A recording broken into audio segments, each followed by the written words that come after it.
Everyone. सो ये है इग्नू की नई सीरीज जिसमें आपको इग्नू से रिलेटेड सारी ही जो एप्लीकेशंस है या फिर जो भी प्रॉब्लम्स है वो मैं शेयर कर रही हूँ और उसका सोल्यूशन भी बता रही हूँ। ये पूरी सीरीज है कम्प्लीटली और आप इसमें अवेयर रहेंगे नई नई अपडेट्स के साथ। इग्नू की जो इन्फॉर्मेशन है वो बहुत ही कम मिल पाती है और एज आ प्रीवियस इग्नू स्टूडेंट्स में समझ सकती हूँ इस बात को कि वहाँ पर एक इन्फॉर्मेशन जो कि सही हो और जो समय पर मिल पाए वो बहुत ही मुश्किल होता है। आप देख सकते हैं कि ये जो स्लाइड मैंने कम्प्लीटली बनाई है वो उन स्टूडेंट्स के लिए जिनकी बार बार बैक आ रही है, जो सब्जेक्ट्स को पास नहीं कर पा रहे हैं, और जो न्यू भी है स्टूडेंट्स उनके लिए भी कम्प्लीटली बहुत ही ज़्यादा यूजफुल है। How to get good marks in IGNOU exams. IGNOU exams को आपको देख सकते हैं कि इसमें फर्स्ट है, IGNOU exams are flexible but demand self discipline. इसमें कंटिन्यू आपको पढ़ना पड़ता है। इसकी जो बुक्स आई हैं इसमें जो हर बुक का पाँच पाँच छः छः पार्ट्स होंगे, आपको सब कुछ पढ़ना पड़ेगा। सबसे पहले इनिशियली तो आपको प्रॉपर स्ट्रैटेजी बनानी पड़ेगी। समझ सकते हैं कि आपको इग्नू में वो स्टूडेंट्स होते हैं जिनको रेगुलर में एडमिशन नहीं मिला होता, या फिर जिनको अपनी साइड से जॉब करनी होती है और उनको एजुकेशन भी कंटिन्यू रखनी है। वो स्टूडेंट्स इग्नू में एनरोल करवाते हैं। इग्नू जो कि आप देख सकते हैं डिस्टेंस ऑनलाइन दोनों करवाता है। तो आप देख सकते हैं उसमें ना आपको कंटिन्यू पढ़ना ही पड़ेगा। आपको पास लेटेस्ट सब्जेक्ट्स होने चाहिए लेटेस्ट सिलेबस के साथ। बुक्स है वो पोस्टल के थ्रू घर पे आती है, नहीं तो आपको लेके भी आना पड़ता है। कहाँ से? रीजनल सेंटर से। सबके अलग अलग रीजनल सेंटर्स अलॉटेड है, वहां से आपको लेके आना पड़ता है। आप इसमें देख सकते हैं कि जो सब्जेक्ट्स होते हैं वो मेजरली वही होते हैं जो इनके कंटेंट आपने 11th 12th में पढ़ा होता है। उसके हिसाब से आपको वेटेज देखनी पड़ेगी। आपको उसमें इंपॉर्टेंट पॉइंट्स होंगे उनको हाईलाइट करना पड़ेगा, शॉर्ट नोट्स बनाने पड़ेंगे आपको। कोई भी एग्जाम्पल छोड़ना नहीं है।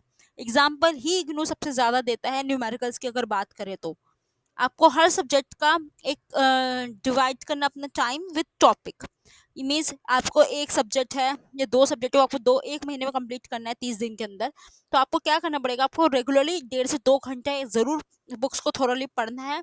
उसके एग्जाम्पल्स को सॉल्व करने हैं, उसमें जो टर्मिनल क्वेश्चंस दे रखे हैं उसको सॉल्व करने हैं। सब्जेक्ट जो टफ सब्जेक्ट्स होते हैं उनको मॉर्निंग में पढ़िए। मीन्स आप देख सकते हैं मॉर्निंग में दिमाग होता है बिल्कुल फ्रेश हमारा, क्योंकि एक अच्छी हमने नींद ली होती है। आप उसको सब्जेक्ट सुबह पढ़ सकते हैं। 45 मिनट्स आपको पढ़ना है, 10 मिनट्स का ब्रेक। देखिए वो स्टूडेंट्स होते हैं जो कहते हैं कि अरे हम तो 2-2 घंटे पढ़ सकते हैं, लेकिन कैसे पढ़ेंगे 2 घंटे? 2 घंटे कंटिन्यू नहीं पढ़ सकते आप, क्योंकि हमारा ब्रेन है वो भी तो वर्क ही कर रहा है। तो आपको उसके बीच में ब्रेक लेना पड़ेगा, लाइक 5 मिनट्स का, 10 मिनट्स का, लेकिन कंटिन्यू आपको पढ़ना है। यानी 5 मिनट्स के बाद आप फोन देख रहे हैं या फिर आप वॉक कर रहे हैं, आपको पढ़ना है कंटिन्यू। तो फिर आप देख सकते हैं कि इसमें जो आंसर है ना वो आपको ऐसा नहीं लिखना है कि 4-4 6-6 पेज के लिख रहे हैं। इग्नो में जो 12 नंबर का क्वेश्चन है, जो 10 नंबर क्वेश्चन है, वो आपको डिसाइड करता है कि आप कितना लिख रहे हैं। आपका एक पेज इनफ है, दूसरा पेज भी इनफ है, तीसरे से चौथा पेज अगर आप भर रहे हैं तो आप इग्नू को पता लग जाएगा उसके चेकर्स को, हाँ भाई ये भर रहे हैं बस, इनके इनके उसमें कंटेंट है ही नहीं। इग्नू के जो असाइनमेंट्स होते हैं वो बहुत इंपॉर्टेंट होते हैं। इग्नू असाइनमेंट्स आपको बहुत ही ज़्यादा वेटेज होता है इसका। Neat and clean hand writing होना चाहिए, bullets, point, heading, diagram, plagiarism free content होना चाहिए। इट मीन्स ये नहीं कि आपने सब कुछ कॉपी पेस्ट कर रख लिया, कुछ खुद के माइंड से भी लिखना है। एक तरीके से आप समझ सकते हो प्रैक्टिस ही है।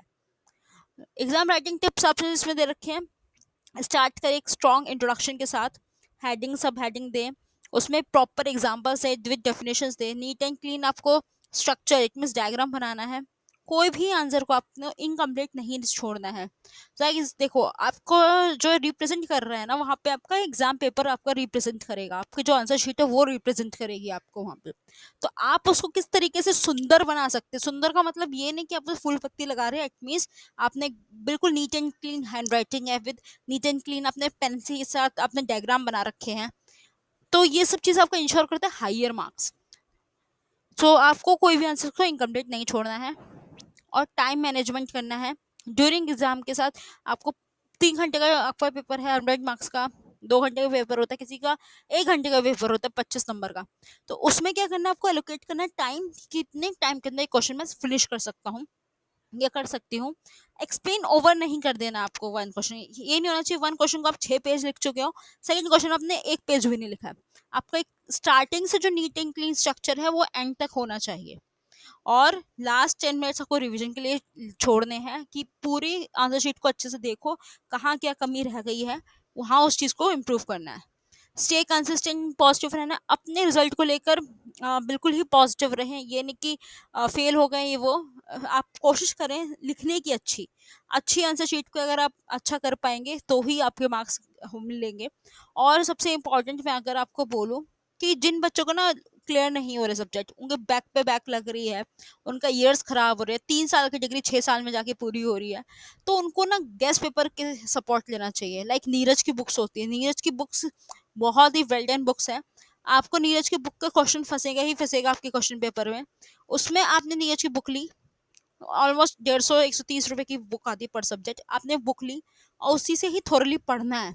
पढ़ना कि आपको याद भी उसी से करना है। तो देखिए गाइज वही क्वेश्चन सेम टू सेम आते हैं, उसमें एक दो क्वेश्चन तो जरूर आएगा। तो प्लीज गाइज लास्ट मोमेंट पे क्रैमिंग ना करें और अच्छे से सोएं बिफोर 1 डे। मुझे पता है बहुत स्टूडेंट्स होते हैं जो बिफोर 1 डे तो वो पढ़ते अपने बुक्स निकालते, इवन कितनी की तो बुक्स भी ओपन नहीं होती है। So please guys ignore years को बिल्कुल भी हल्के में ना ले, आपके ईयर्स खुद खराब होंगे और जो कि अच्छा रिप्रेजेंट नहीं करेगा आपकी मार्कशीट को लेकर गाइस। कंक्लूजन इसका देखें आप, तो इस कंसिस्टेंसी प्लस प्लानिंग होनी चाहिए। सारी टिप्स आपको फॉलो करनी सिंसियरली, आप स्कोर कर सकते हो 70+ इजीली। और मोर ओवर अब 80+90, बहुत स्टूडेंट्स ऐसे होते हैं जो 80+ करते हैं अपने सब्जेक्ट्स में। तो आपको भी अच्छे से ही करना है इसको, अपना आंसर शीट अच्छे से लिखें। सो प्लीज गाइज जो भी वीडियोस बन रही है वो इग्नू स्टूडेंट्स के लिए बन रही है, पूरी सीरीज है कम्प्लीटली। आप इन सबको जरूर देखें और रियली अपडेट रहें, और मेरी सारी वीडियोस को लाइक एंड सब्सक्राइब जरूर करें।